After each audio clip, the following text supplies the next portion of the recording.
மண்டைக்குள்ள மயிர்தான் மட்டும் மூளையும் இழந்து பரதேசி போயிருக்கு. மரியாதை ரசனிகாந்த் ஒரு கூட்டம் என்ன பேசுவாரு கேட்க முடியாது. சூப்பர் ஸ்டார் யாரா சூப்பர் ஸ்டார்? யார் சூப்பர் ஸ்டார்?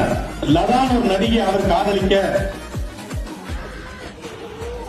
அது எம்ஜிஆருக்கு தெரிய எம்ஜிஆர் தூக்கி போட்டு விதிக்க அதனால அவருக்கு பைத்தியம் பிடிக்க அதனால அவர் குடிக்க குடிச்சிட்டு ஏர்போர்ட்டை உடைக்க ஏர்போர்ட் காவல்துறை தூக்கி போட்டு வாயை விதிக்க அதுக்கு அது ஒய்ஜி மைந்தனுக்கு தெரிய ஒய்ஜி மைந்தனை குழந்தையால கூட்டி கொடுக்க அந்த இந்த நினைச்சுக்கிட்டு இவரு கல்யாணம் பண்ண திருப்பி வாழ்க்கைய பைத்தியம் பிடிச்சு அந்த பைத்தியம் இப்ப என்ன சொல்லுதுன்னா தமிழ்நாட்டுல துக்குலக்கு படிச்சாதான் எல்லாரும் அறிவாளி. நீங்க துக்குலக்கு படிங்க, துக்குலக்கு படிச்சவங்க அறிவாளி அப்படிங்கிற. செல்வி ஜெயலலிதா அவர்களும் கருணாநிதி அவர்களும் உயிரோடு